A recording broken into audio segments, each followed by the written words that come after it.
ভিডিওটি ভালো লাগলে আমাদের চ্যানেলটিকে সাবস্ক্রাইব করে আমাদের পাশে থাকা বেল আইকনটি প্রেস এর মতন আজকেও আমি আপনাদের কাছে চলে এসেছি। এমন আজকে একটা ভিডিও নিয়ে এসেছি, আপনারা অবাক হয়ে যাবেন। পশ্চিম বাংলার মানুষ, জনগণ, আমাদের পশ্চিম বাংলা যিনি মুখ্যমন্ত্রী মমতা ব্যানার্জি, তাকে চাইছে না, আইএসএফকে চাইছে না, বিজেপিকে চাইছে না। পশ্চিম বাংলার মানুষ চাইছে আমরা রাহুল গান্ধীকে আমরা মুখ্যমন্ত্রী হিসাবে দেখতে চাই। সেই চিত্রটা আপনাদেরকে সম্পূর্ণ আমি দেখাবো, আসেন সে কি বলতে চাইছে একটু মনোযোগ দিয়ে আপনারা ভিডিওটি আপনারা দেখবেন, শুনবেন, তারপরে আপনারা কমেন্ট বক্সে মতামত জানাবেন।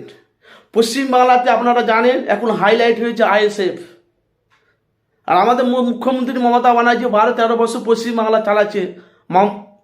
পশ্চিমবাংলা এত কিছু করছে, কিন্তু আমি জানি পশ্চিমবাংলার মানুষ যা আমার মুখ্যমন্ত্রী মমতা ব্যানার্জি যা করেছে, কিন্তু পশ্চিমবাংলার মানুষ মানে ঋণ শোধ করতে পারবে না। তবু জনগণ চাইছে রাহুল গান্ধী কংগ্রেসকে মুখ্যমন্ত্রী হিসাবে দেখতে চায়।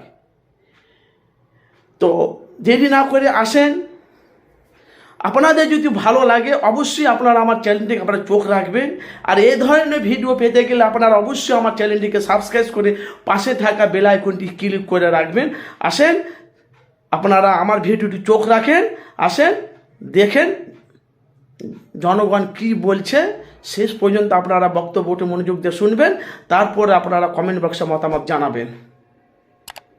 বাংলার খবর আপনাদের প্রত্যেকটা মানুষের কাছে মোবাইলে যেন ভিডিওটা যেন পৌঁছে যায়। আসেন শেষ পর্যন্ত দেখতে থাকেন ওনার বক্তব্য।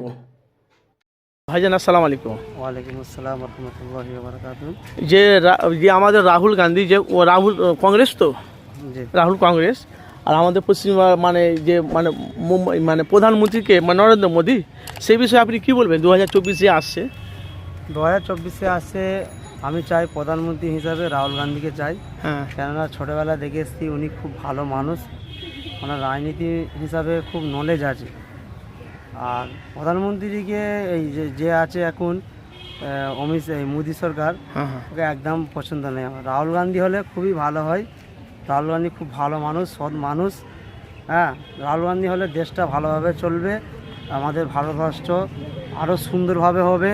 আগামী দিনে রাহুল গান্ধীর সাথে থেকে ভারতবর্ষের মানুষকে বলতে চাই, একটা বার্তা দিতে চাই, রাহুল গান্ধীর সাথে থেকে রাহুল গান্ধীকে আগামী দিনে প্রধানমন্ত্রী হওয়ার মানে সাথে রাখার চেষ্টা করো। হ্যাঁ। আর তাহলে যে আমাদের মুসলমানের উপরে এত আক্রমণ কেন মোদির বলো? হ্যাঁ, বিজেপি আক্রমণ হতেই পারে, মানুষ একটা হিংসা হতেই পারে। হ্যাঁ, সে দুনিয়া ক্ষেত্রে হতেই পারে, যে যার ব্যক্তিগত ব্যাপার। মুসলমানের উপরে এত হিংসা কেন? হ্যাঁ, সে ওদের কাছে জিজ্ঞেস করলেই বোঝা যাবে। কিন্তু আমরা আমাদের পথে থাকবো, আমরা সঠিক পথে থাকবো। সে যতই হিংসা করুক কেন, হিংসারা নিচে নেমে যায়, যারা হিংসা না করে তারা ওপরে থাকে। এই বলে আমার বক্তব্য। আপনার নাম কি? আমার নাম হাসরাত মিদ্দা। বাড়ি কোথায়? বাড়ি হচ্ছে হাওড়া জেলা জগৎবুলু থানা পলগোস। এখানে কোথায় এসেছেন? দাদা হুজুর মায়ের জিয়াদ করতে আসছে। নামাজ কোথায় পড়েছেন? নামাজ ছোট হুজুর পিকুল রহমতুল্লাহ আলাইহির দরবারে নামাজ।